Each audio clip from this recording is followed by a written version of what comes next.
doing on this damn iPad? Well, you're here. You're still with us. Oh, Cynthia, you're so refreshing. Love you, girl. Keep it coming. Okay, I guess this is the tribe here. You've got the muses here with you today. Yeah, I don't know, America. You think you're up to it with the with this crew? It's all right. Of the line, when I lose the line, I wait until reconnecting. I liked Art Nouveau, for instance, and I would flip through pages and I'd see what talks to me in the page, and I would use that as that image I would use as a reference. See? I would use a little bit of this and a little bit of that image and a little bit of that, and put together what I wanted to what wanted to communicate through me. And that works. That's when the tree of life does its job, when you are centered, as it were. You see, because the tree of life really is that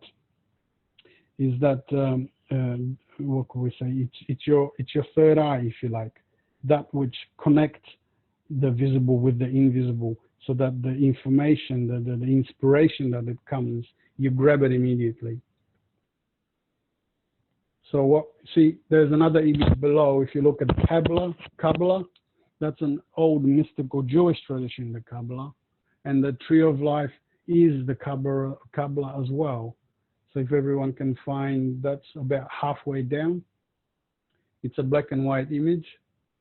It says underneath, it says Judaic Kabbalah tree of life. So I can tell you why this is important, because there are 3 pillars. Yeah. There are 2 on the side and a third in the middle. It's the third in the middle that unites the opposites. The 2, the left and the right.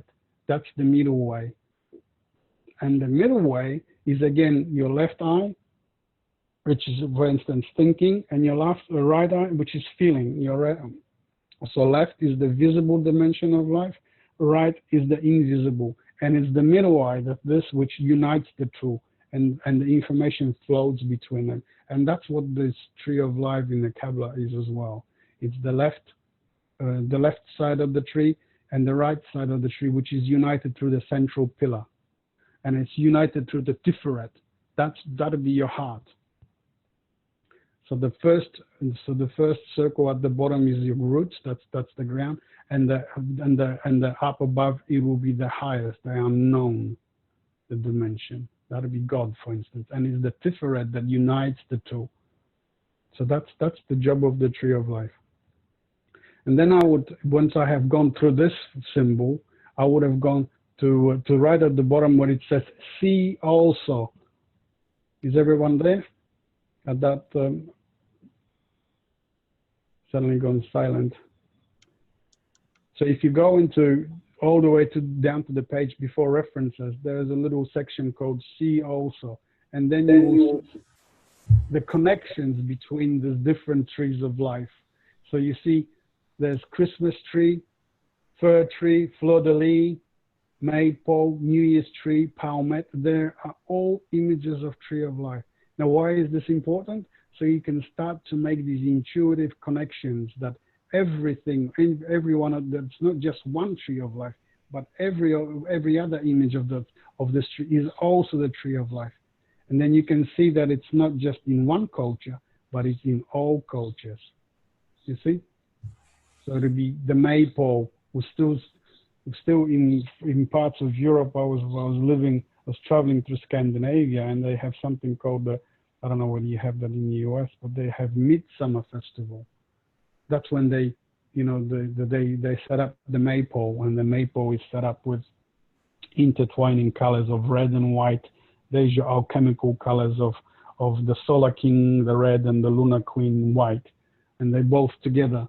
And the maypole is crowned with a round ring of flowers, of flowers, especially field flowers. That's nature. That's what's at the top of that's what you will find if you were to climb the tree of life, at the apex of the tree of life. See the wholeness that is the divinity, the secret that manages nature, if you like. So if you look at here, you can look at the Christmas tree. That's also a tree of life. If you can click on Christmas tree, let me know when everyone's at Christmas tree. Yeah, got it.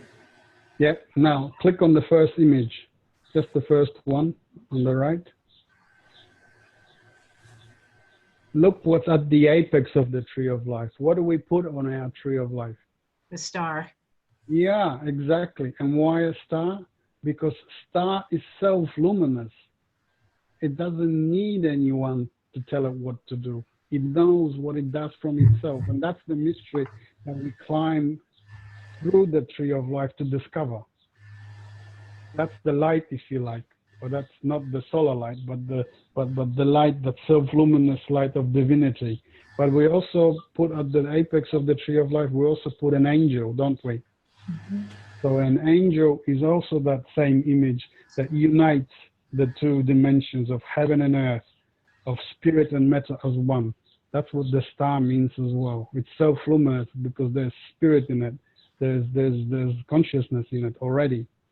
That's what we climb this tree of life to discover for ourselves.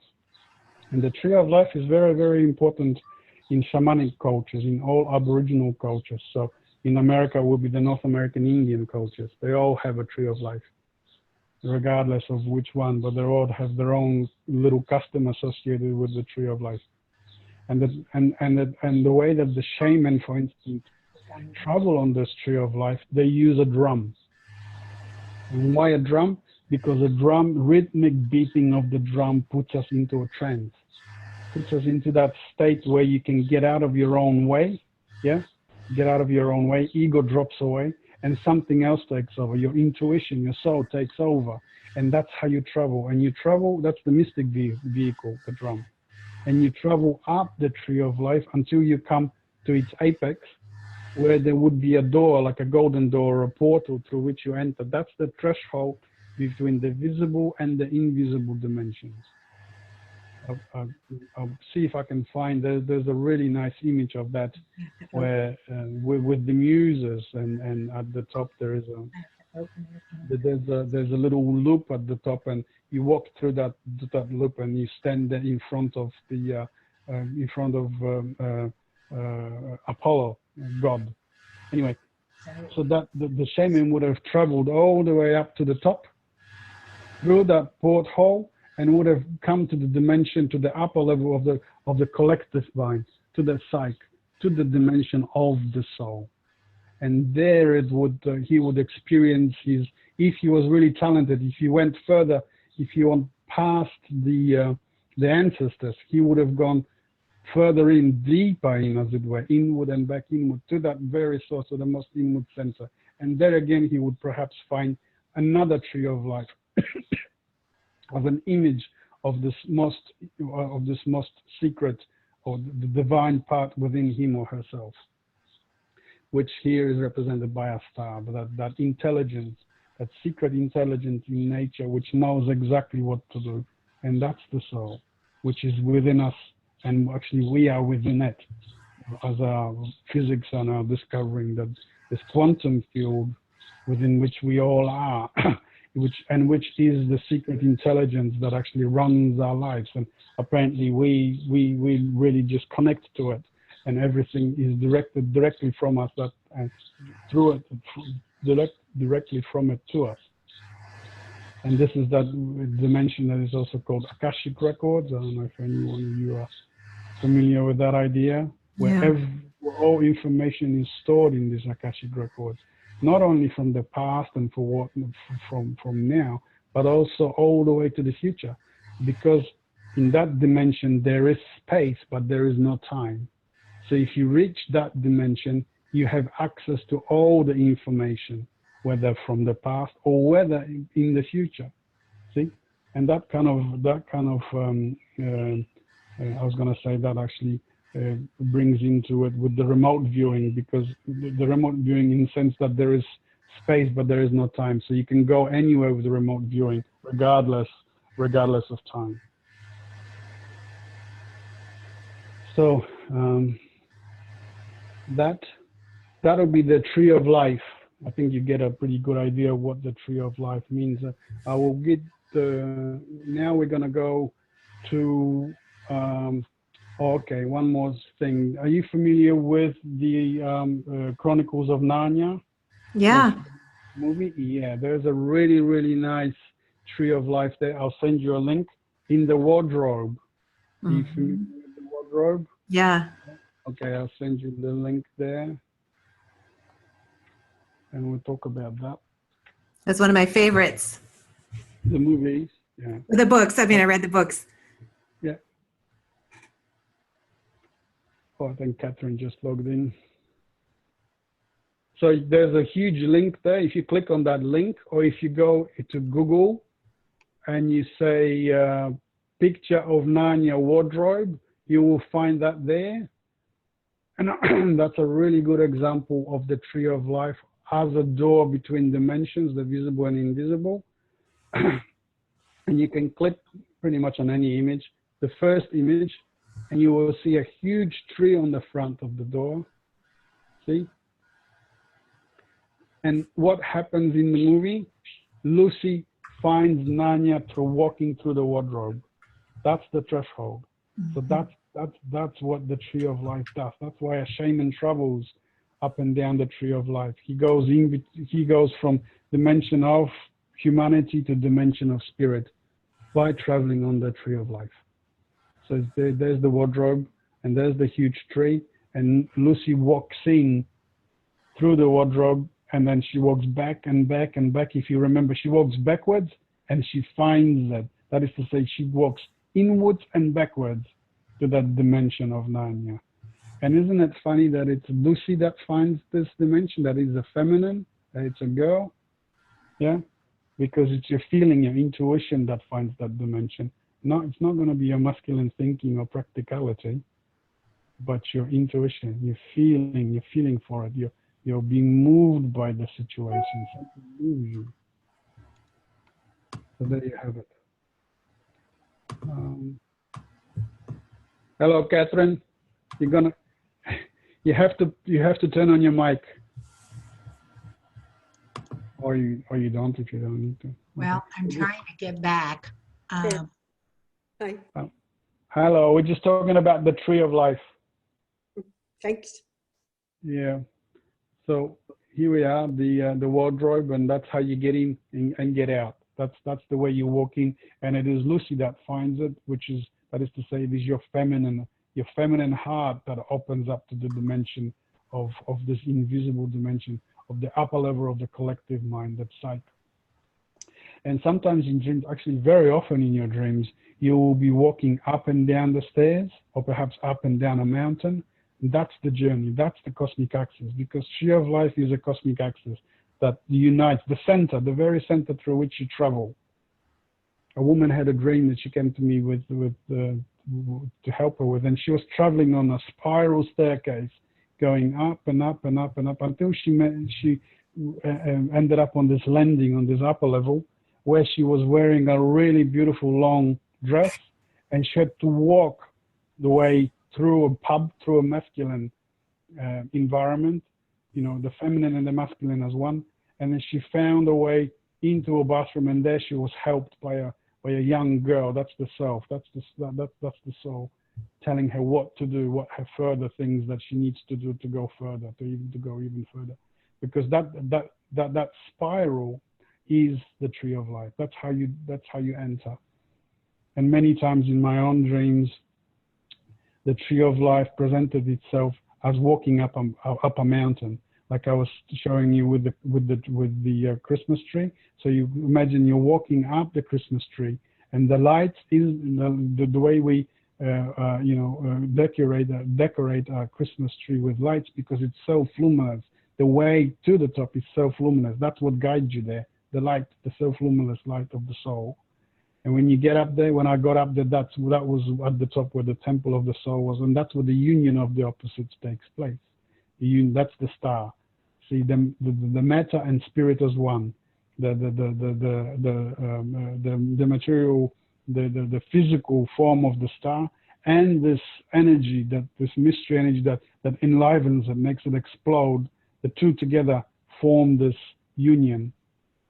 So you have the male and female union at the top, the solar queen, the solar king, the material reality, and the Lunar King, the invisible reality and the invisible reality as one. Right at the top, at the summit. There was something else that just escaped my. I was going to say something, but I've gone off track now, and I've lost it. And might come back to me. So you get a pretty good idea what the Tree of Life is. It's the entrance. It's the portal. It's the I was going to say the center, the very center through which you travel between the dimensions of everyday life and dimension of the spirit. I don't know if you recall, I was telling you about a dream where I swam and was pulled by this woman underwater, and she pulled me right in through a vortex, and we moved in right through the center of that vortex to the other dimension. That's the Tree of Life. That's the cosmic axis. You go right through the center, and the center is this is your center. Sometimes you will see images of the Buddha, and his third eye are drawn like a spiral. So that's what you're looking for. The spiral is here. This is your imagination, intuitive imagination. And in the older culture, what I was showing you, the images of the goddess last time, and I showed you the spiral. She had 3 spirals usually. But that's what the spiral means. The labyrinth through which you walk until you find the very center. And in the very center is your divine part. That's where you go to identify with your divine part. So sometimes it's a journey just into the center when you're walking in the labyrinth, for instance, and sometimes the labyrinth is like this, and when you go up to up a stairwell, or for instance a mountain, and at the top takes place the union. You know, you embrace the divinity, the God, and you look at his face or her face, and you go, oh my gosh, it's me. They're not different faces, it's you. See? That was for instance the revelation that the Christ had when he traveled past the highest spiritual teacher of the day, John the Baptist.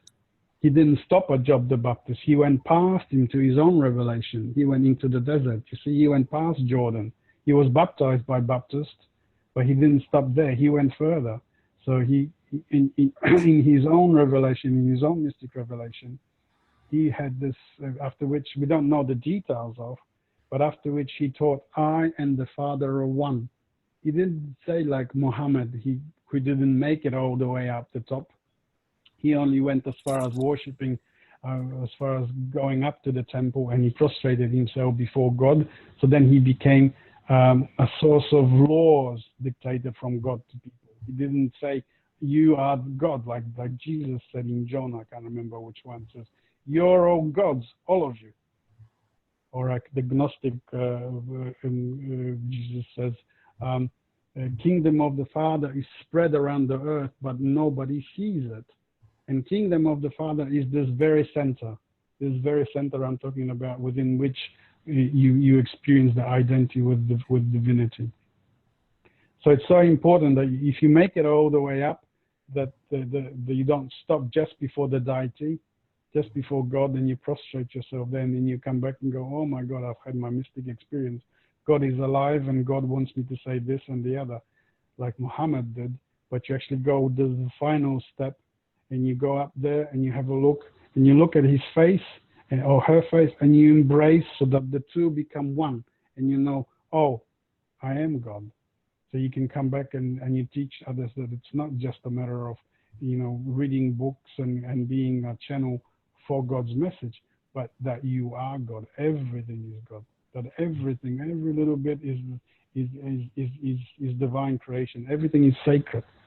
So that's what we're missing in our current mythology of the Old Testament, where creator and creation are separate. Because if you remember the old prophets in Judaism, from which we got the Old Testament, they never went that far to identify with God. They only had vision of God. Or I was prostrated before the throne of God, or I walked up the ladder to heaven and I saw God. But they never went the final step to identify with God. That is so important. Without that, you're just gonna be, Bible bashing for the rest of your life. Because you got to realize that you are God. I don't know if I've told you the dream that I had with with finding the Holy Grail and looking inside. Did I ever tell you that dream? I don't think so. No. No. All right. It's actually in my new book, but I'll tell you what a little bit about it. So, I've disembarked a train. The train can't go any further. This is the end of its tracks. What that means is I've come off the way that everyone travels, the extroverted way, because the train, the whole public travels by a train. You have to have your own mystic vehicle, the vehicle of your heart. That's when you have your own unique life. So I've disembarked on that, and then walk along a dirt track by myself. And there up ahead, I see a fish, a huge fish, dead fish. And it's perhaps, the size of a large boulder or two people. And suddenly I stop and I look at this fish and I go, oh, so this is probably where they've hidden what I'm looking for. And without hesitation, I put my hand inside the fish, inside of its stomach, and start, looking for something in there. And I feel something, what I'm looking for, and I grab it and I pull it out. And it's a cup, big silver cup. And the cup, I put the cup on the ground and I look inside the cup. That's looking inward. The outside of the cup is your outer life. The inside of the cup is your inner life. And the cup is a feminine image. So I'm looking inward. That's with my intuition. And I start to see something moving in the reflection. The more I look, the more profound this image becomes. And then I realized that there is a man sitting in a cross-legged position inside the cup. And I see that the man has 4 arms, one spread in each direction. So it's got one arm into the west, one arm into the east, one north, and one south. And that means he's sitting at the very center of the world, and is the entire world as well, because it includes all the directions. And then I realized that this man is dressed in white. And suddenly I see he's got long hair, and I see it's Christ. It's Jesus Christ sitting there cross-legged like Shiva or like Buddha under the Bodhi tree. And then I look closer and closer, and I see that this image becomes not just an image, but a 3-dimensional hologram. And a 3-dimensional hologram that I'm so close that I can look into his face, and he's got my face. It's got my face. I am that image, the very center, this mystery at the very center that includes all directions of life. That's going all the way in. That's going not just prostrating myself before God, the before image of Christ, but knowing I am and everything else, because it radiates to all the directions of the world. I am all the directions of the world. I am everything. And God is everything, and I am that God. Merrick? Yeah. The 4 arms in some symbols, they read that as being androgynous too.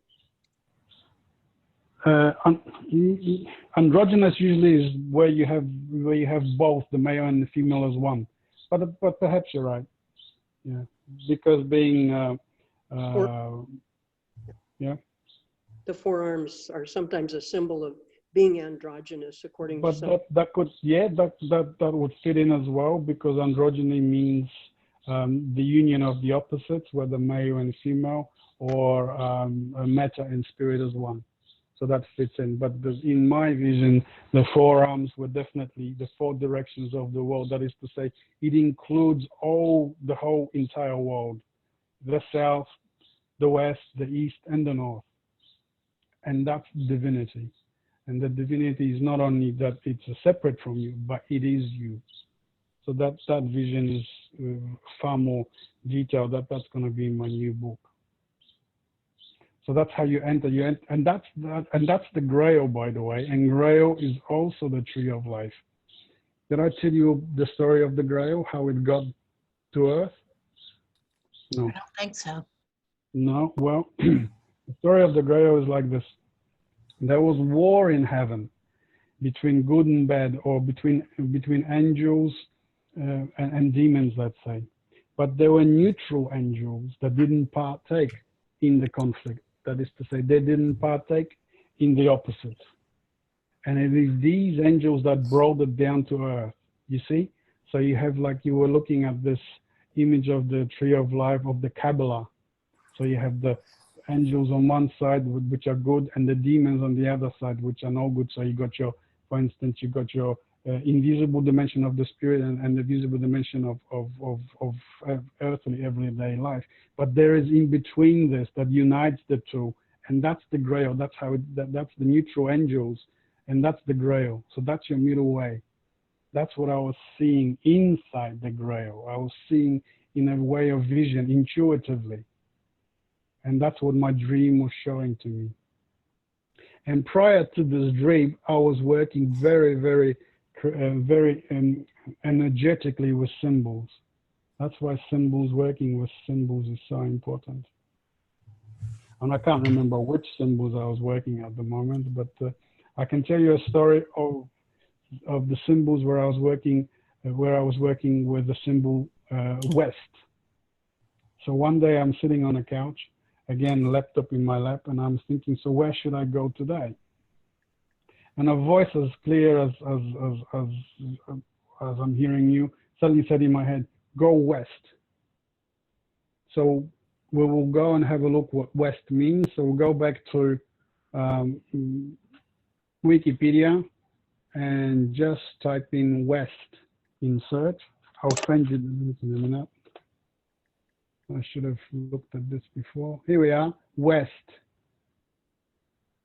But what we're looking for is symbolic meanings. So I'm sending you a link now. Bear with me. Is everyone there with me today? Yep. Can you see? So just click on that. And you're going to be where I am as well. So looking at symbolic meaning in West. And what hit me here, is everyone there now? Yep. And when you're reading this thing, the first thing I always do is usually go, to cultural or symbolic meanings. Wikipedia is brilliant for that, because we can follow links. You can click on this link, you can click on that. That's following this string back to its source. That's why I like working with the internet, and especially Wikipedia, because you can follow these connections, these similarities, these things that inspire you. Another good way of doing this is working with this dictionary of symbols from Chetwynd, because here you can open, for instance, let's say mineral, and there will be something there that will actually connect to another symbol, which says mineral, vegetable, animal, stone, tree, serpent. So you can, all these, the mineral symbol connects to stone, tree, serpent. So you can go and look up those symbols, and then something else will inspire you to look somewhere else. Intuitively, you will read it and you go somewhere else. And before you know it, you are involved in this intuitive dance of life, the circulation of interest between you and soul. So if you're in the West, we'll open up the page in West in Wikipedia, and then it says symbolic meaning. And what struck me there was, it says in Chinese Buddhism, the West represents movement toward the Buddha, or enlightenment, see journey to the West. And that was it. I didn't need to read anymore. It hit me there, just there. And then I followed the links, journey to the West, and so on, so on. So what this means, going west, is going into the underworld. See, into direction of the Buddha, not the Buddha out there in India somewhere, you know, looking for the Bodhi tree. That is a real Bodhi tree growing somewhere, but the Buddha already in your heart, within you. And the way that it worked, and the way it eventually worked out, was in this final dream. And I would have been working like this for days and days. And then I had this dream, I probably told you the dream, where I'm walking and I finally find myself at a dead end. On both sides are huge walls, rock walls. And in front of me, there should be a door, but there is a wall as well. like an ancient temple wall. And I'm thinking there must be a door somewhere here. And suddenly, this is in the middle of the dream. An insight hits me that it is the way you walk. You must press on certain flagstones on which I was standing for the door to appear, for the door to open. And that is that moment of actually walking on certain stones. It's from Indiana Jones movie. I think not the Raiders of the Lost Ark, but when they were looking for the Holy Grail. And there's a moment when he enters a temple, and to pass all the obstacles, he has to walk a certain way, and it spells out Yahweh in the Jewish. You see? So that was the way to walk. And walking is the interplay of the opposites. Your left foot, your right foot, your inner life, your outer life, the circulation of interest between ego and its inward source, the soul. So that's what walking is. And the moment I realized that, I put my foot on one flagstone, then I put my foot on the other, so the interplay of the opposites, and the door just appeared out of nowhere. And there was a door in front of me. So I stepped in, and there was a temple, and inside the temple was just one huge room, perhaps 2 stories high, and there was nothing on there but a stone table, so the altar, and above was hanging a huge painting, perhaps 3 meters tall, of Harry Potter. Yeah, of Harry Potter, and on top of layered on top of the image of Harry Potter was a spiral, huge spiral. See, so there you have the image of having reached the center. But why Harry Potter? Because Harry Potter is not a personal image of God, but transpersonal. It belongs to all humanity now. Everyone knows about it. So it's already recorded itself in our psyche, in our soul, that as an image of this tree of life, of this interconnecting dimension of spirit and matter as one. Now, but why Harry Potter specifically? Because I don't know if you remember, before Harry moved to study in Hogwarts, he lived in the house of Muggles, but he lived under the stairs. You see, he is the stairs that connect up and above, below and above, the spiritual, the upper level of the collective mind and the lower level of the personal mind. And that is also in his on his forehead. He has a Z or a lightning bolt on his forehead, as well as being a wizard. And a wizard's job is to reconnect these 2 dimensions of visible and invisible. And that's why he usually pulls rabbits out of the hat. The hat is the crowning, the crown that connects, that unites the opposites. That's why kings and queens wear a crown, and the crown is your crowning chakra, at the top of which the opposites come together. That's what the hat means too. And that's why out of the hat, a wizard pulls out, for instance, rabbits or other things. It is the connection, the wizard is the connection between visible and invisible through his hat, for instance.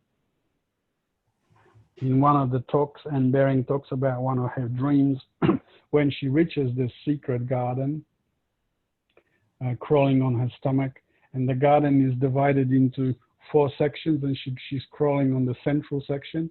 And before she goes up to from the lower half to the upper half of the garden, where there is a beautiful flowering tree, there's your tree of life, see, which is perhaps a cherry tree, meaning that it's spring and it's summer. That's the regeneration of life. And she sees a keeper of the garden, a man. He has a very funny hat on his head, and the hat that she described was actually a Phrygian cap, which kind of falls onto one side, and that cap means freedom. That's what people who initiates of mysteries and so on, after the initiations, they lived their own life. They knew that they were divine. They lived their own life with one foot in this dimension and the other in the invisible dimension. And they recognized each other by wearing this cap, this Phrygian cap. So that's what happened to this when I walked into this chamber, to this place where, to this inner temple of the soul. That's why it was Harry Potter, because Harry Potter is that union of spirit and matter. See, that's where you find out that you're both mortal and divine. You see, that's the whole point. That spirit lives within you, and when you find out that it lives within you, you will soon. The last card, really, this work is to find out that it's not just within you, but it's everything. Is the same spirit that enlivens everything. That's the mystery. That's the final mystery. That the spark of the unconsumed fire that enlivens everything is the same. It's part of the one big flame that we all are and everything is. So that's the last mystery. And the spiral on the top of the painting, it's like when I was telling you in my dream where I went through the center of a spiral, because that too is this tree of life, this cosmic axis that unifies the unseen and the seen, the spirit and matter as one. The two dimensions of the collective level of the psyche and the dimension of the personal level of the psyche. The ego and its source always is one. That's why the spiral. So that's when I was working with West, with the symbol, someone who I was talking to Padma before about West. And I really just read the first line and I didn't need to read more. I just followed Journey to the West. And he could say, it goes further to say that the ancient Aztecs believed that the West was the realm of the great goddess of water, mist, and maize. In ancient Egypt, the West was considered to be portal to the netherworld. Do you see? That's going inward. That's West, the individual way of discovering things. The East is the collective way. So it says the netherworld, and is the cardinal direction regarded to connection with death. So you go to, that's the direction of afterlife. So every time in ancient Egypt a soul has died, it was taken by the dog-headed god Anubis into the netherworld, into afterlife. And it went first to a hole where its heart was weighed against the feather of Mat, of the goddess. And if the heart weighed the same as the feather of Mat, then the soul, the departed person, the dead person, was taken in front of Osiris, the god of the underworld. But here, the person didn't just kneel before God before he was allowed to enter the afterlife, but he realized that he was Osiris. So he might have been, Joan Osiris, or Cynthia Osiris, or Julie Osiris. It means you are God. Before you can enter further, you realize you're God. So that was the mysteries in ancient Egypt, and that all happened by going to the most inward direction within you, the most inward center within which grows the tree of life and the water of life and gold, the alchemical gold. So now we're going to look at a few more pictures of the tree of life. I had a few already ready for you. So I'll send you a link. Let's have a look. So you can see a little more of what I'm talking about. That'll be the image with the goddess in there, because she's the keeper of that tree of life. Can you see the link? Just follow that link. Picture of ancient goddess and tree of life. Picture of ancient goddess tree of life. So this is the same images, similar images I was showing you last time, where you see the goddess. This is the ancient, at the top you see the ancient Egypt. So she is the tree of life, and she's the water that is giving she's distributing, or she's giving the water of life to the departed soul. And it's the water of remembering our immortality, remembering our divinity. If you scroll a little way down, there will be even older than Egypt images. Let me have a look.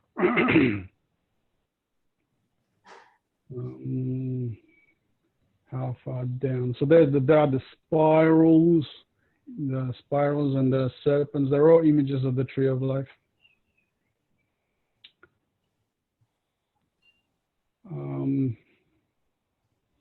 As you can see, I'm not as organized as I was last time. Today is a bit more spontaneous. The Zoom boat, a bit more mystic. So there's the images that we were seeing last time as well, the image of the goddess, the 25,000-year-old goddess.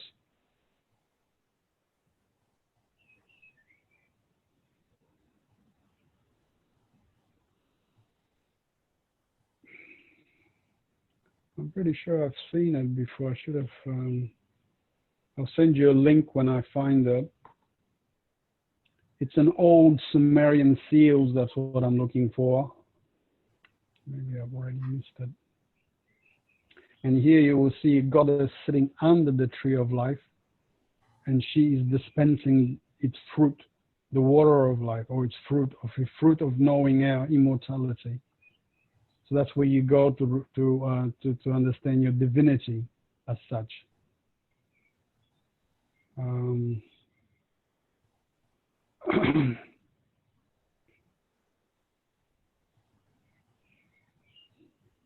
Oh, I can't find that now.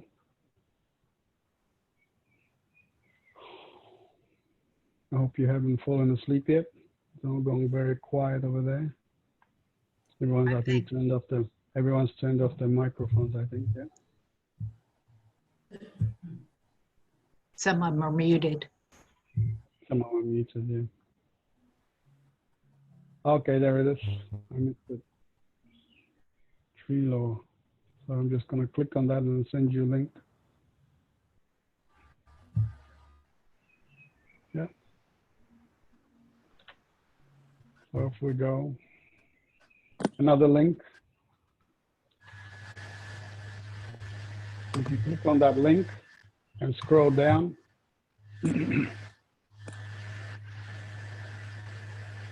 there will be an image there that says the tree of life in myth. And there's an image there of God and the goddess sitting together, and behind, in front of a tree of life, and there's fruit hanging off the tree. Yeah. And behind the goddess, there is a serpent rising. See? That's the serpent. That's her image. That's the serpent that brings the image of the underworld, of this mystery that brings things from the unknown, because the serpent comes out from a hole and goes back into underground, comes from underground, brings insight of wisdom, that's your intuition, and goes back again. And that's the goddess. So here they are.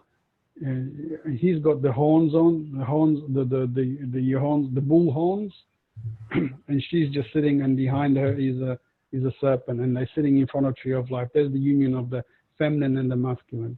And the masculine represents this visible dimension. He would have been her consort or her son. It's not her husband. He would have been her consort or her son. That is to say, he is that which she gives birth to.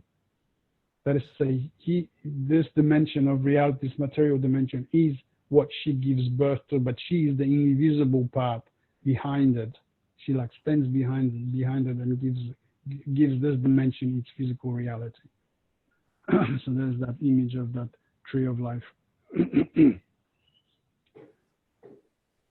Did everyone have a look at that? Maybe. Mm-hmm. Yeah. So that's Yeah. the work with, yeah. So that's the work with symbols. Another one, I'll tell you a story. What happened to me is again, I was sitting and wondering which symbol should I look at today, and suddenly I realized that I need to, or a voice inside my head said, look at the symbols of myth of creation, the myth of creation. See? Now, why creation? Because creation is you going right to the very center from which creation comes. So there I was following all these different myths. You can go back to Wikipedia if you like and type in myth of creation. I'll give you an idea what this means. I think it's called Myth of Creation from memory. Creation myth. So I'll send you a link. There's a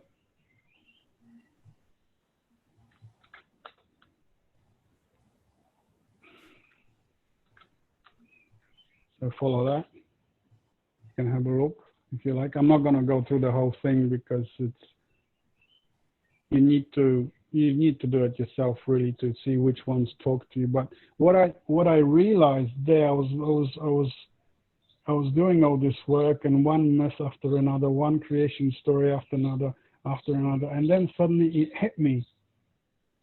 All the stories are just one story. All the stories are the same story. It's just one story of going to this deeper dimension of the underworld, initiation and coming back, sort of a thing, to the creation, to this thing. And I'm sitting there staring into nothing like 4 hours, and it hit me. We are all one.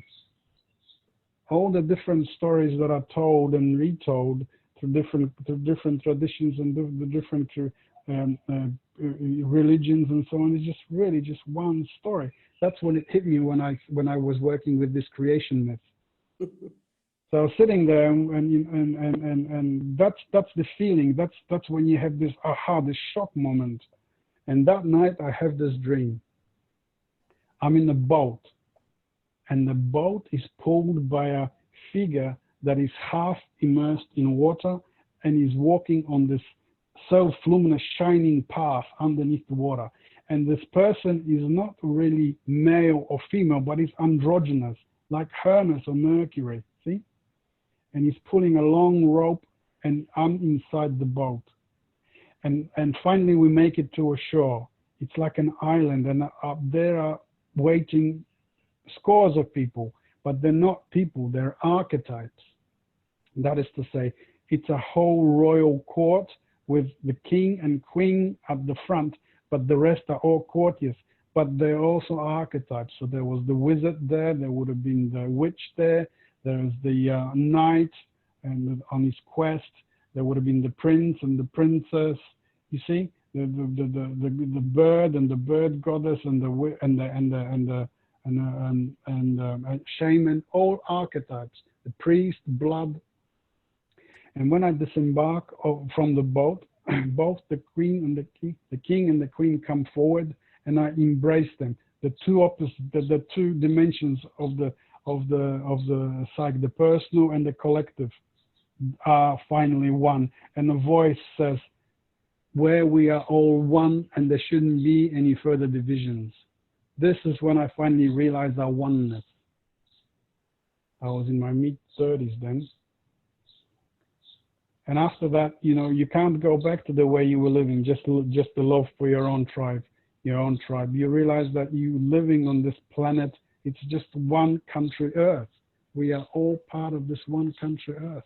And it's not just humans, but everything. Animals and plants and water and the climate, everything is just us. Because the archetypes just don't only refer to our human life, they refer to the life of our planet and then to the life of the cosmos as well. So that's when I was working with creation myths. That's another symbol to follow if you like. So symbols are so important because when the symbol suddenly hits you, when something suddenly opens up and the symbol actually opens up and it hits you and you come through, there's this revelation. There will be this dream or sudden revelation and followed by a dream.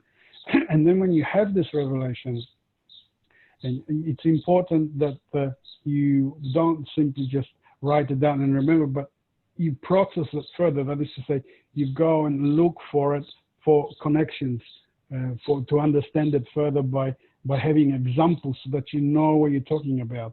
So that's why it's important to go back to comparing these things in a creative mythology of Campbell and depth psychology of Jung. So that when you're actually talking about these things, like I'm talking to you now, and you might be teaching someone in the future, that you have examples to follow. So you don't go just say, oh, I've had this vision of oneness, and we are all one, because we are just archetypes of this thing. But you have to have examples of how we are all one. Tree of life. There's the West.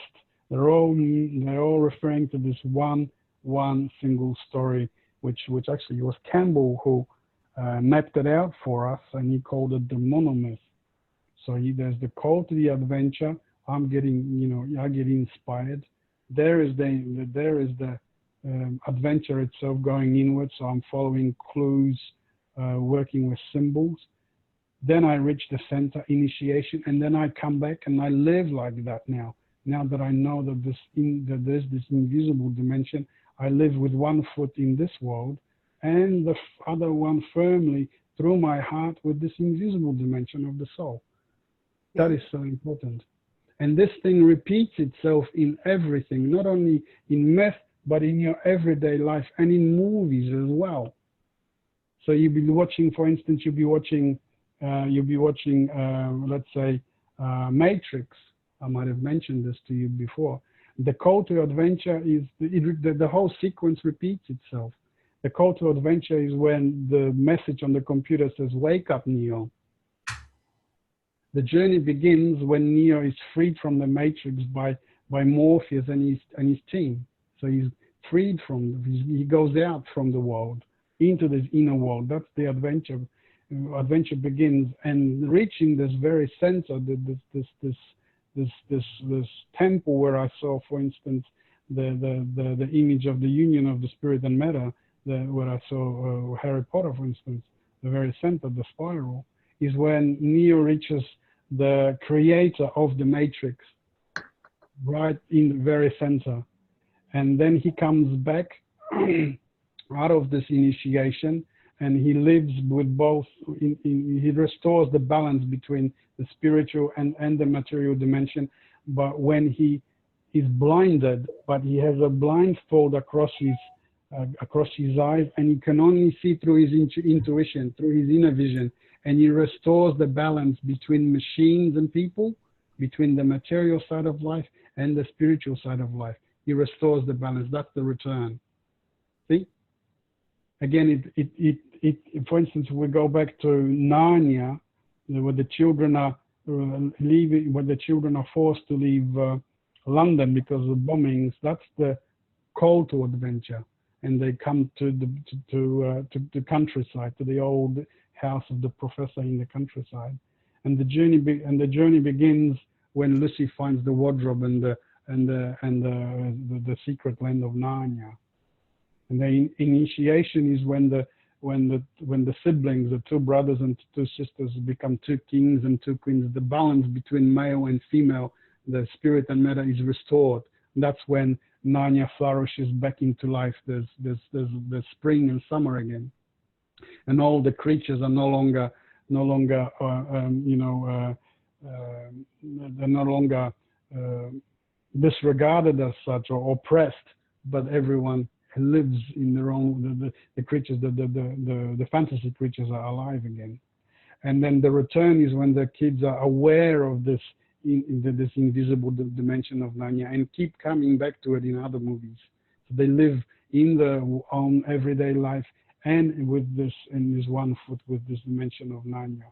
When it's required to restore the balance, they come back into it. That's what we do with our own lives as well. And symbols are this middle ground through which you restore the balance. You know, if you're too much in the ego, you're always busy, you're running around and everything is pulling at you and you're going mad and you don't know why you're depressed. So what I do is I just pick up a symbol, any symbol, creation, myth, West, the tree of life. I usually start with the cosmic axis or the axis mundi, if you like. If you're in Wikipedia, you can look at axis mundi. And I forget what I know everything about it already. And I read it not with my physical eyes, but with my intuitive eye, with the eye of the heart. And new things will pop up I haven't seen before. And that's when this inspiration comes and I start to follow the trace again. And before I know it, the invisible and the visible become balanced again. And the male and female becomes balanced again. The circulation of interest is there. And that's when I start writing my poetry.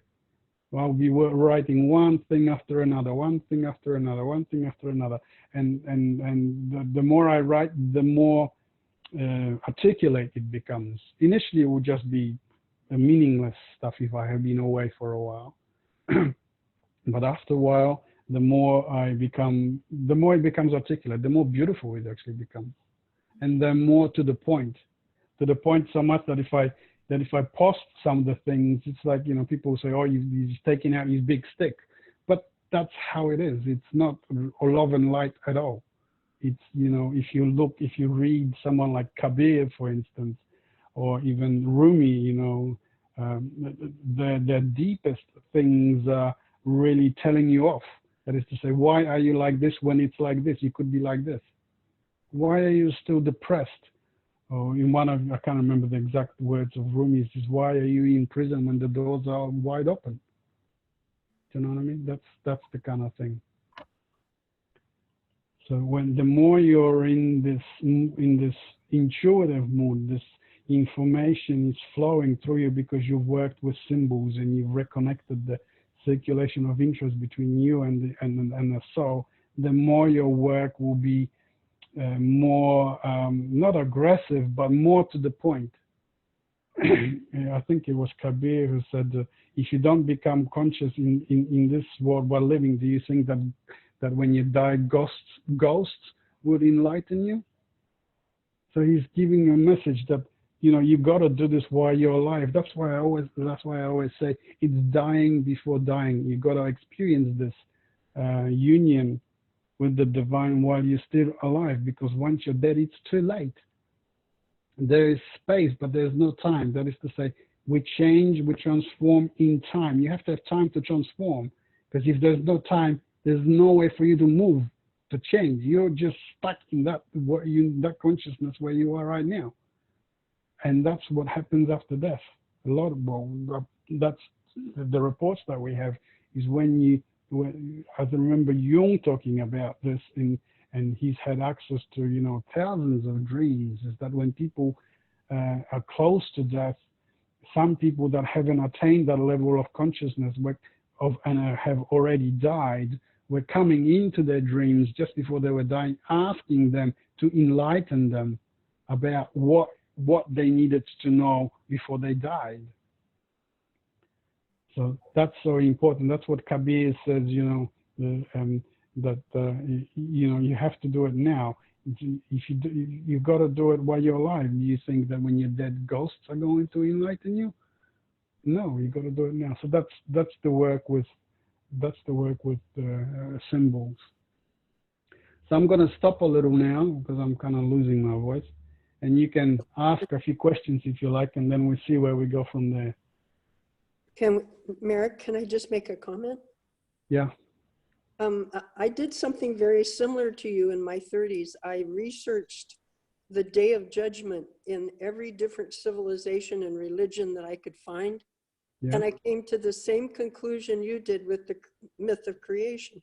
The creation. That is one, because they all have the same symbol, the same mythology, they just said it different. That's right. That's right. That's exactly what happens to me. That's why the voice at the end of the dream says, where we are all one and there shouldn't be any divisions. It was reaffirming my own finding, my own shock, really, that we're not different. It's just cultures that are telling us, different cultures and religions. But underneath all that, in the mystic, we are all one. There's no division whatsoever. There's just one humanity and one planet Earth. Actually, one universe. Well, I was trying to figure out why each religion said they were the only one. So I just started looking at each religion and how they viewed the Day of Judgment. And then I realized that they all say they're the only one, but it's impossible. So then I realized they were all saying the same thing. It was quite astounding to me.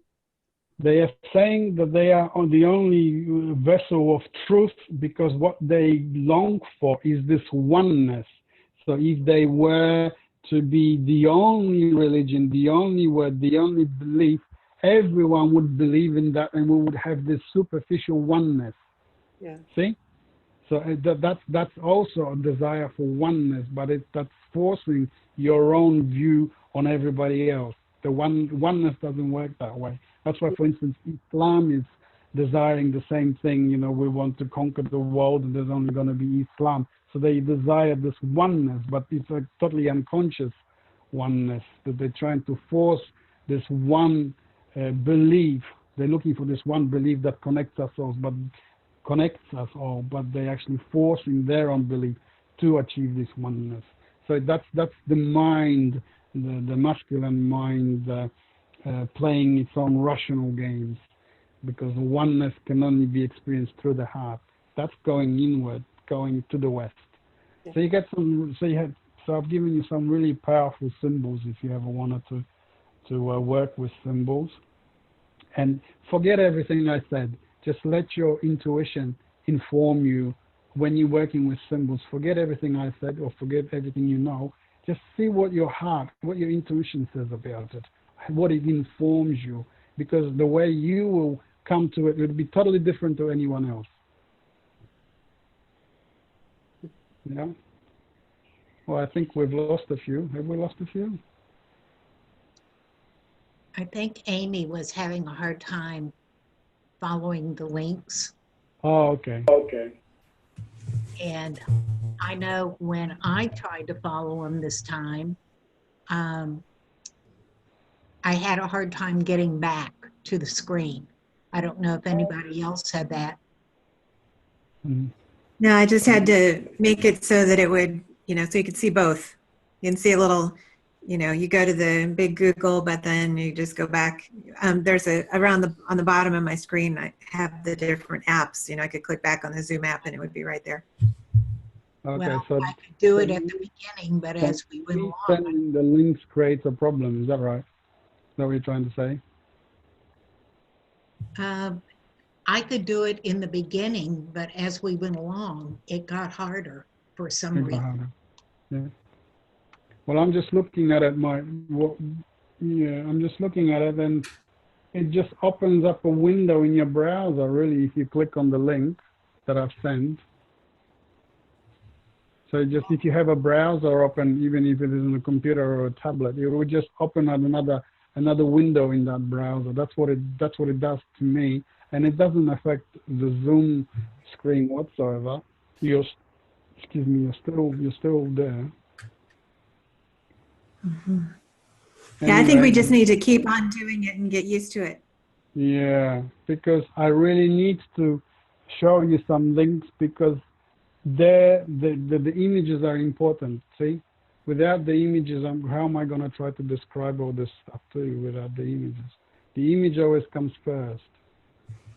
So following links, you're just going to have to maybe, I don't know, Pamela, maybe get together with Cynthia and Amy and just practice following the links a few times. Open up the chat at the bottom like we did, and practice a few times so the girls don't get frustrated and have to leave early.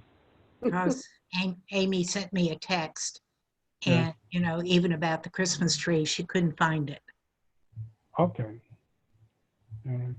Well, she could have just stayed there and tell me that she can't find it. I would have described it for her then. Anyway, does anybody else have any questions?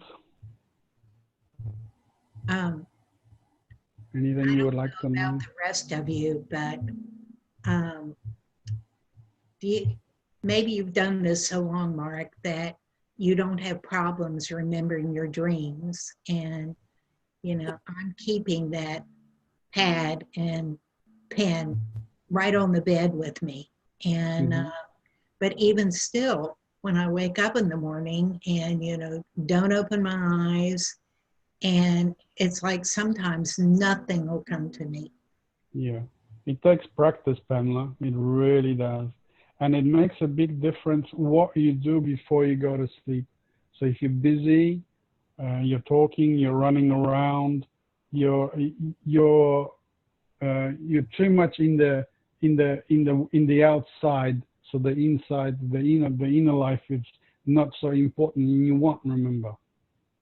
Because you're straight away, when you wake up, you straight away start to think about what you've got to do that day. So you've got to incubate a little, you know. A couple of hours before you go to bed, don't do anything. Just sit, contemplate. Yeah, yes, Catherine. Your friend Pamela Alexander, who Yeah, specializes in, she's a dream analyst. yeah, She said the thing to do, because I told her I had the same problem that Pamela Alexander described, that sometimes I just don't remember anything. And she yeah, said to tell myself before I go to sleep each night, I'm going to remember my dreams and wake up and write them down. And she said, just keep telling yourself right before yeah. sleep, I'm going to remember my dreams and I'm going to write them down as soon as I wake up. Yeah, you gotta program yourself for that. That's why I said before you go to bed, you gotta give yourself at least an hour of winding down so that you consciously are making an effort to remember your dreams. So you contemplate stuff, not your daily problems or anxieties, but perhaps the dream you had, last dream that you remembered, or you might take out your dream dictionary and start reading through what you wrote before. So you consciously start to program yourself, and in the morning, even if you don't remember, just stay there, and there might be just the tiniest bit of something that you remember, and that will build into something more and something more, and then you remember the whole thing, the whole sequence.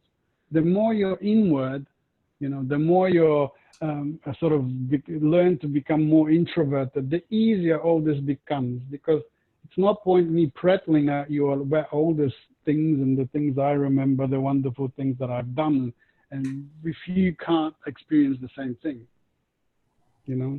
Well, I've even started carrying my pad and paper to the bathroom with me in the middle of the night. I'm going, Yeah. oh my God, it's come to this. I'm taking my Yeah. pad and paper. And Yeah, but you have to, you have to. I carry my books, the things that when I was, for instance, processing my dreams and things, I carried my books with me, my pen and paper and my books with me wherever I went, because I needed to feel that I am in the work all the time, not that something else takes over.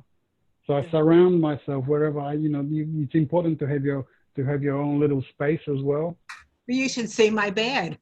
It's Yeah. got your book. Now it's got the dream dictionary on it. It's got the paper, the iPad, the phone.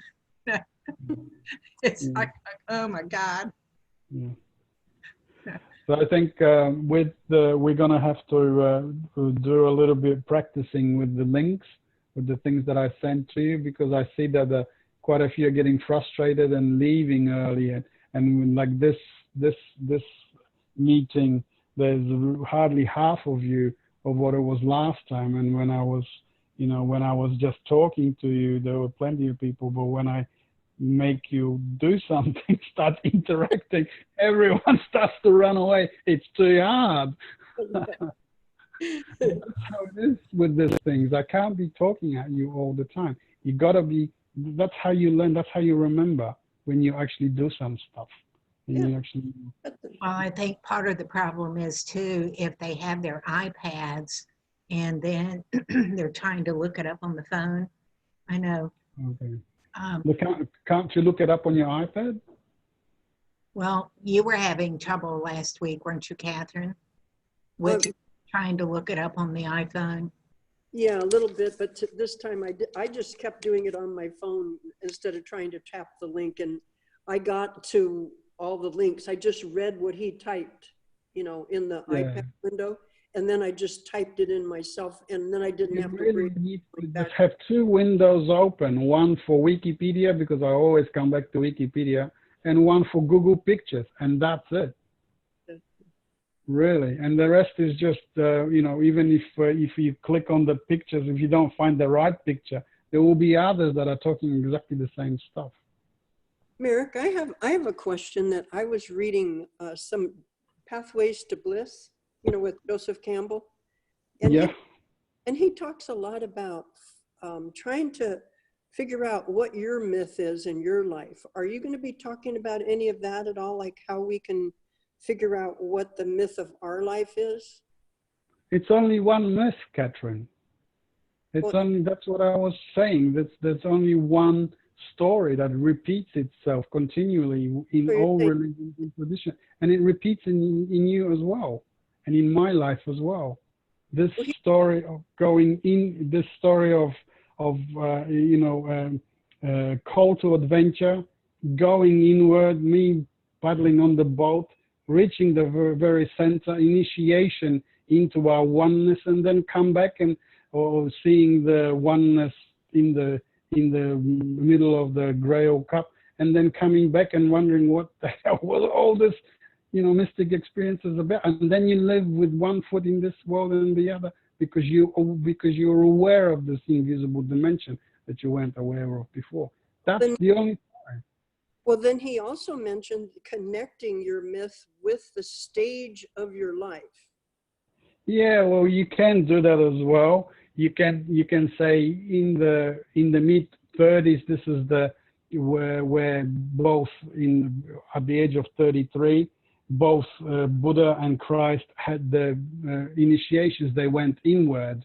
But 33, if you remember, the stages of life. But 33, if you remember, is a number 3, which doubles. So 1 is looking outside and 1 is looking inward. That's when you have your mystic experiences. I wasn't 33 when I first had my really big initiations. I was 23.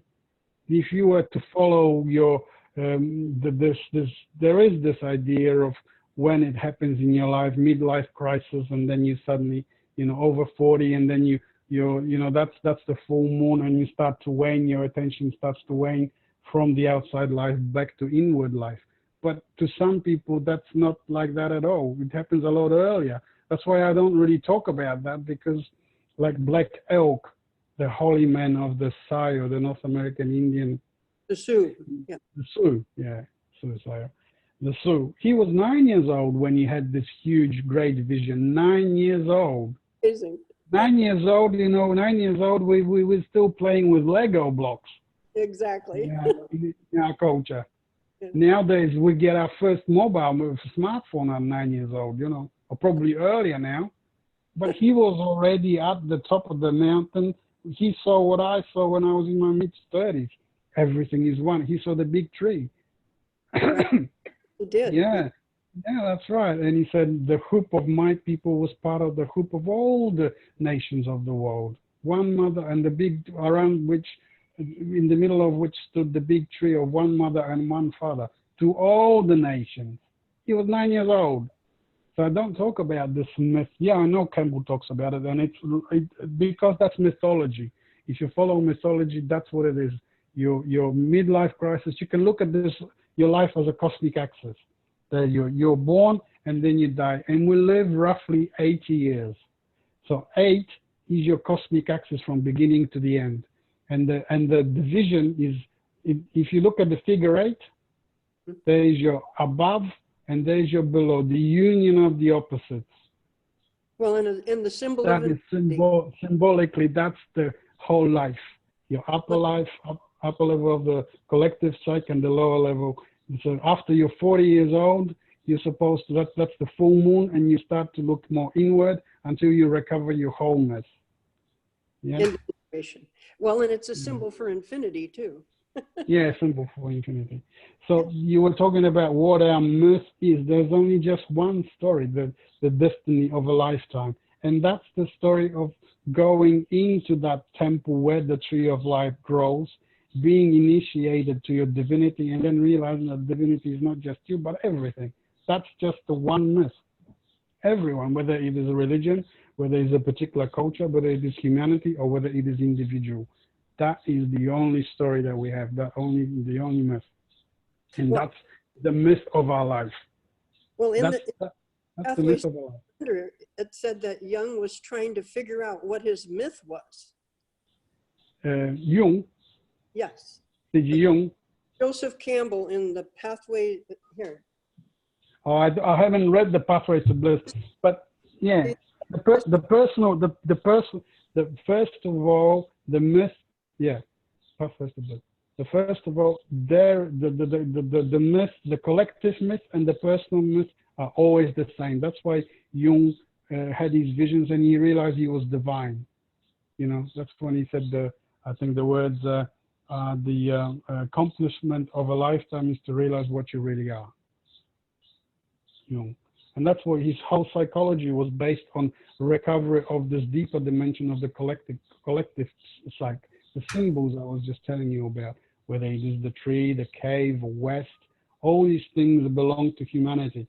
And our and our myth, the personal myth or the collective myth, is the same, to go and recover that and identify yourself with that divine symbol, with that language of the soul. Okay. And then realize that everything is. And then you have the personal part, let's say, comes to it once you come back from the initiation and you live from your heart and you live in service to this deeper invisible dimension, and you find your own way to communicate and to teach others. But that also repeats, because everyone does the same thing. Everyone who's actually been enlightened or awakened, whether it is Campbell, whether it is Jung, whether it is, you know, anyone else, or Anne Baring, they all follow the same thing. It's their personal myth becomes the myth of the soul. What this deeper dimension the soul has in store for them, that's your personal myth. And that is always to teach and to, the personal part comes with perhaps in how you're going to teach others. But what you're teaching is always the same. Okay. This journey of, you know, like I was telling you, what happened with in Matrix, what happened in Narnia, what happened in Lord of the Rings. They're all the same, just one myth. And then you teach people, the way you teach is individual, but what you teach is always the same. This one You whole. were talking about some of these, I mean, like Black Elk, and I think your experiences came spontaneously. I've heard of a lot of experiences coming spontaneously. Yeah, You know, they're not tried for, they're just spontaneous. Yeah, if I it's wasn't expecting it anything. will, right? Yeah. So what's up, Emma? If these experiences, if you're supposed to experience them, you will. I mean, at 4 years old, Everyone is supposed to experience them. That's the thing. Everyone is supposed to, but you need to want to experience them. That's the difference. Do you think at 9 years old or 4 years old, you're wanting to experience them? Do you have the? That was part of their culture already.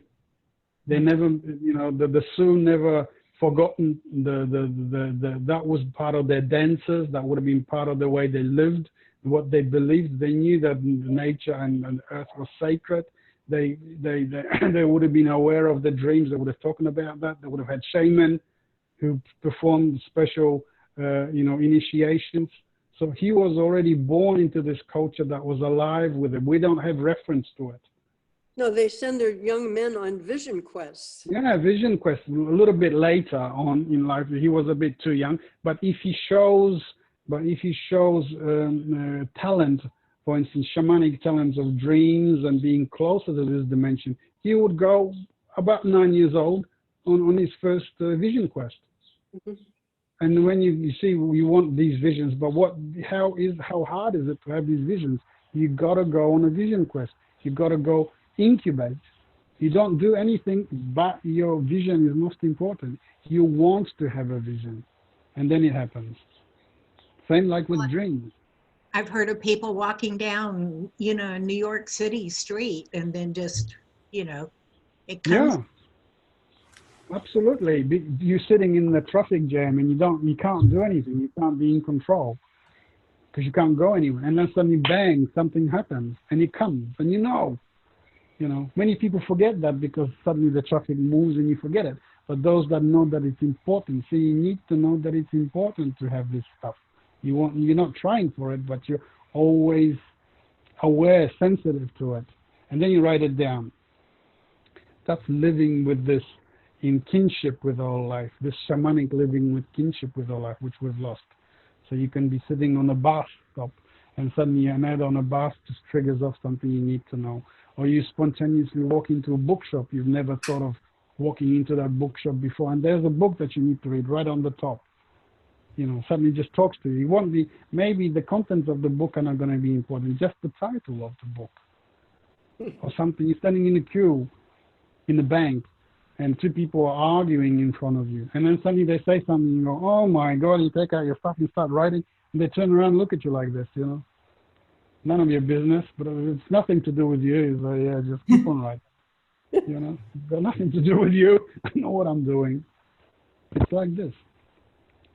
So Well, I think yeah. I was going to say it's when you can overtry in your mind thinking about it, but if you just forget about it and set the intention and then go about doing these physical things, these creative things like you've taught us or talked about, or just going about your life doing physical things that keep you out of your mind. And I've seen you post about that too. That's when it pops, suddenly. But it can be sort of scary too. Like you don't know when it's going to hit, and sometimes it's not always this blissful moment. And then, your friends think you're out of your freaking mind, and and then you're like, "What dimension am I in, and how do I get back?" Yeah, because we live in a society that ridicules everything like this.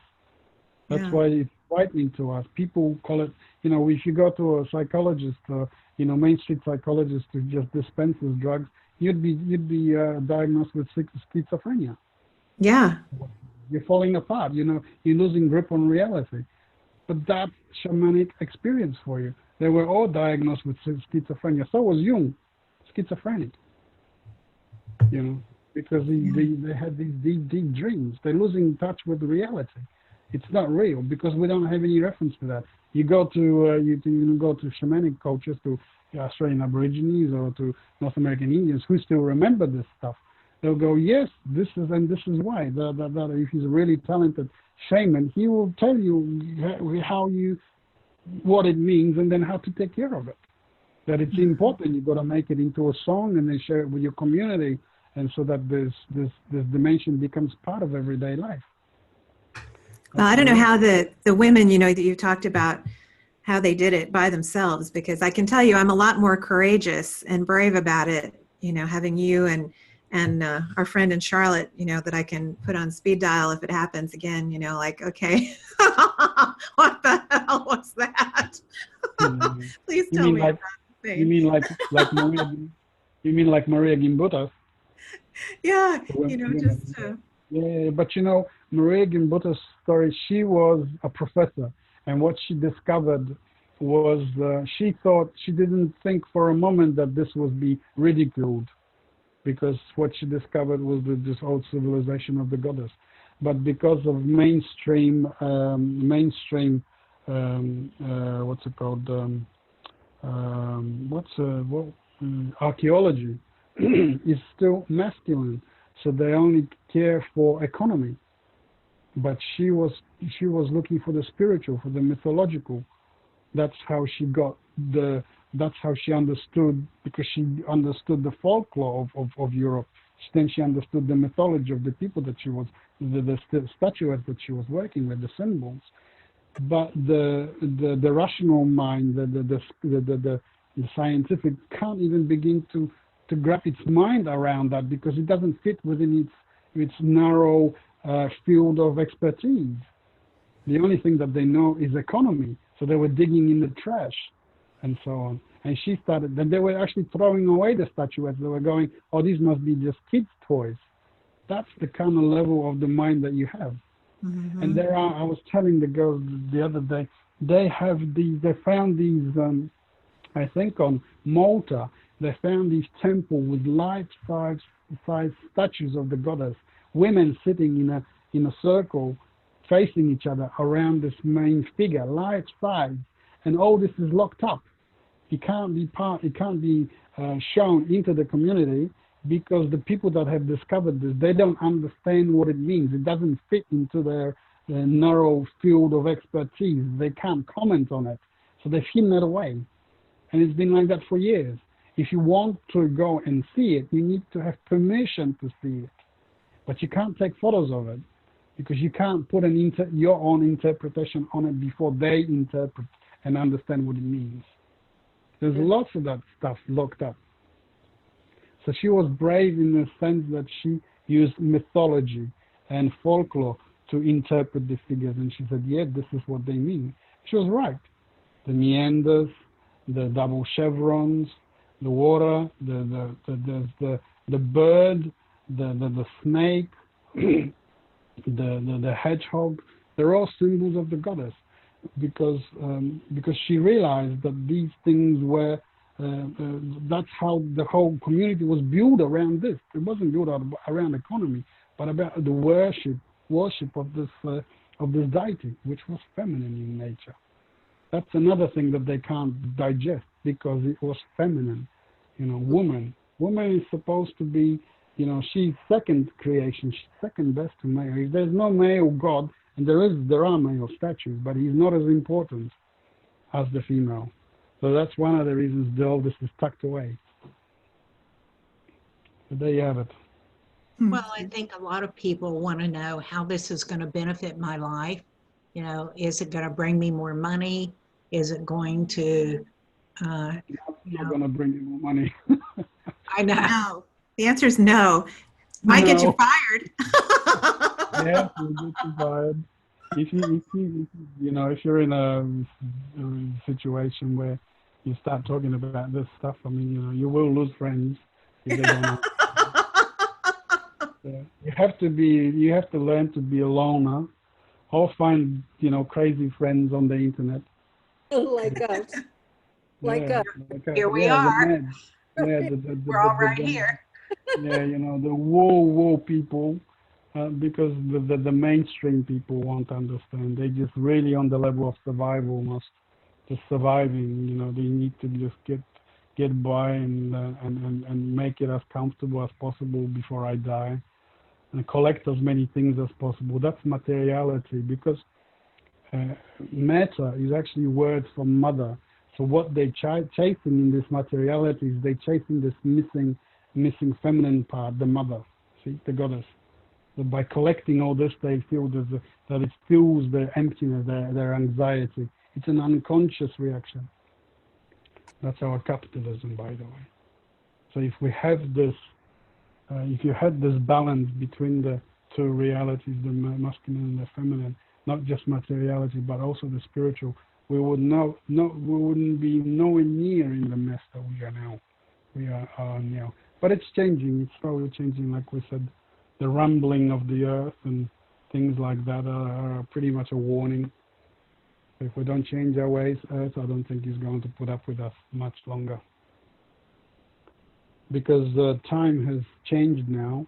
We don't need. We can't. It can't wait for centuries or for for lifetimes. It's sped up. The whole thing is sped up. Well, do any of you all have the experience of not being able to remember what you did 2 days ago or yesterday? Sure. I mean, it was like it's evaporated, and I can't remember what I did last week.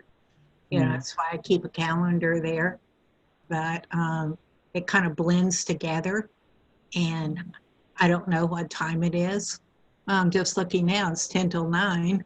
Yeah, and I'm going to have to pop off, but this is such fun. I hate to, do that. Time flies.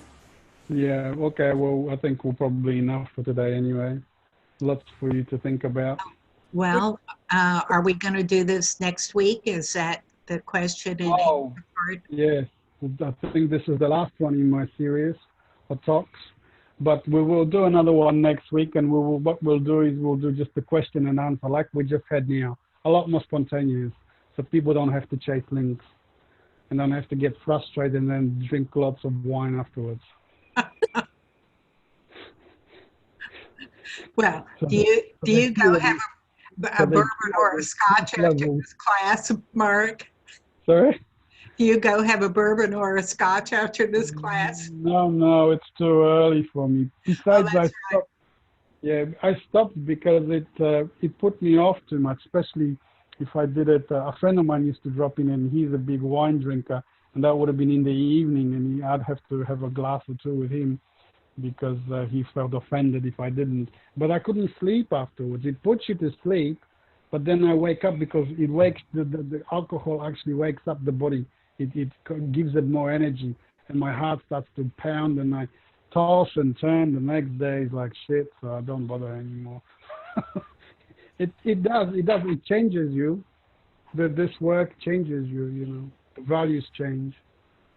So the alcohol, you know, I do enjoy alcohol when I'm during go for a lunch or a barbecue, but not too much, not before I go to bed or anything. And it's too early now. It's only about 11 or 12 o'clock. Yeah. So it's So 12. I think, Yeah. yeah, 12 about my time. So next week, yeah, we will do. I think we should aim now to recover some of our viewers because some have got frightened away. Too many links, too much work. So what we'll do next week is just going to be nice and easy question and answer. So bring any stuff that you want me to answer. You know, if you have any poems or art that you want to look up or share with us, bring that with you as well. That'd be nice. Or vision. Or visions, yeah, visions, dreams, anything you want me to help you understand. Others will be more than interested in that too, because this stuff is important that we share. If you, of course, if you don't feel like sharing because it's something very personal, and then just write me an email.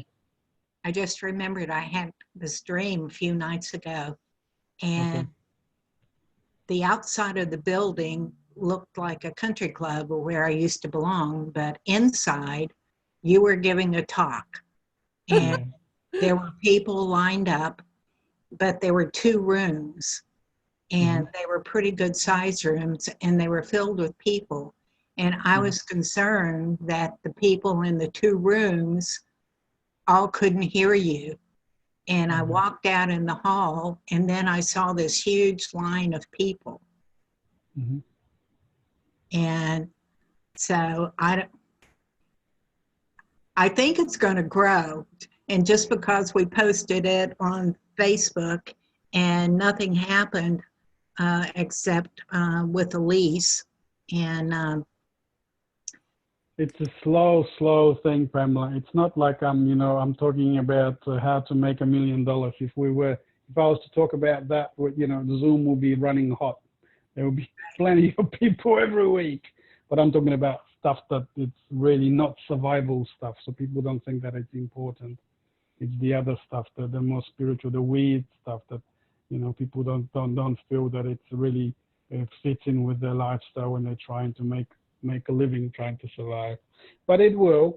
But the dream was important. People can't hear me. Well, maybe I'm also talking a little too. I might think about making it a little bit more simpler, so I don't talk so much psychology, all that stuff, so people can understand. Because I can see that some people are getting frustrated as well. It doesn't, they don't resonate with everything. So that's something for me to think about, something for me to work out as we go along. Well, go ahead, Kath. I was just going to say, I love what you talk about, Merrick. I find it deep and profound and meaningful to me. Well, and I was going to say the same thing, because I've been through a lot of these things. I've done a lot of my own work in different ways before this, and you get to a point with the other teachers where they're always talking to the lowest common denominator, and then you go, well, I guess I'm back on my own again. It's kind of nice to have a little higher level discussion where you can get deeper. I mean, I've read and experienced Joseph Campbell, but before I had, and some of that mythology and that expression before I thought Jesus was real. I never thought of it allegorically in my life because of the way I was brought up and the mantras at church every Sunday. And, I didn't have the courageous enough to think that maybe that wasn't exactly the whole truth, exactly, historically. And so it took me a little while to kind of graduate out of that and expand and be willing to say, that makes a lot more sense, but I had to evolve out of that. It was very conditioned. My family has a long line. We might be related to Martin Luther. I don't know. I'm going to tell you 95 things you don't know about your religion. I'm going to post them right here. But, so it took, and I know there's some of the people on the call who are still, haven't made that transition yet.